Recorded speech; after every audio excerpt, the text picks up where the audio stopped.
German bureaucracy has a pretty bad reputation, there's no denying that. To be honest though, I don't think that reputation is usually deserved. Things tend to work out just fine. And from what I've heard, if you really want to experience a bureaucracy, try Italy. But even the best run administrations can make mistakes, and sometimes a very small mistake can lead to huge problems. The story that caught my eye in the morning papers today is a case in point. It involves a family of 3 who 4 years ago booked a dream holiday to the US. 2 members of this family needed to get passports, which they did. But when they got to the airport with their brand new passports, they were told there was a problem. Their passports had been reported as stolen. But they hadn't reported them as stolen, so who had?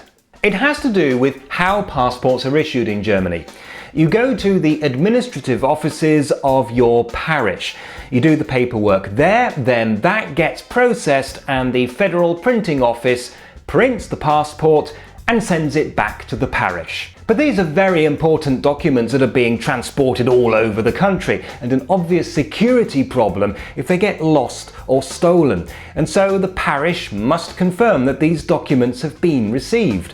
If they don't, then the federal printing office must report them as missing. This confirmation must be made in writing.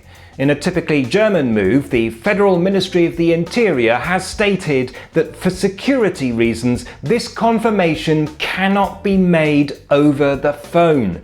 That's the thing about German bureaucracy. If it's not in writing, it didn't happen. And for whatever reason, the parish failed to confirm the receipt of 16 official documents, including those 2 passports. And that's how that family never got to go to America after all. Unable to travel, they cancelled. But cancelling at literally the last minute is very expensive. Out of a total of 4,000 euros, they got back 1,000. 3,000 euros is a lot of money for a young family to lose, and it wasn't their fault. So naturally, they set about trying to get a full refund. But how? It wasn't the tour operator's fault, so why should they have to refund the money? But then there is this concept of an act of God. If something happens that's out of your control and forces you to cancel, even if it's not the fault of the operator, you can still get a full refund. However, the tour operator didn't think that this was the case here, and so it went to court. It worked its way through the system all the way up to the Federal Court of Justice, which is why it's taken 4 years to get a clear answer to a simple question.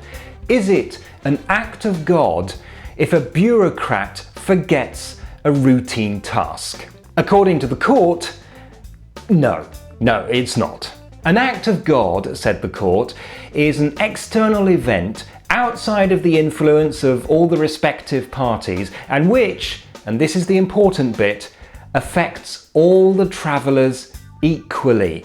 That could be, for example, a natural disaster at the destination. If, on the other hand, you fall ill on the way to the airport, that's not an act of God because it only affects you. It's quite simply bad luck. In the same way, this bureaucratic fail is not an act of God because it didn't affect all the travellers equally, only this one family. That's not to say that the family can't get their money back, but it does mean that they will have to get it back from the parish, which they have said they will try to do. The lesson in all of this is that there is a very good reason for the existence of travel insurance, insurance being the other peculiarly German obsession.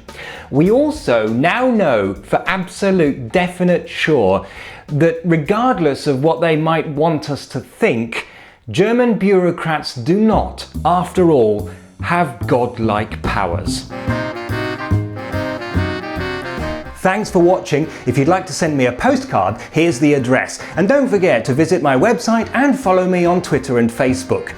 Also, if you'd like access to special bonus content and help with the costs of running this channel, please consider making a small monthly donation on Patreon.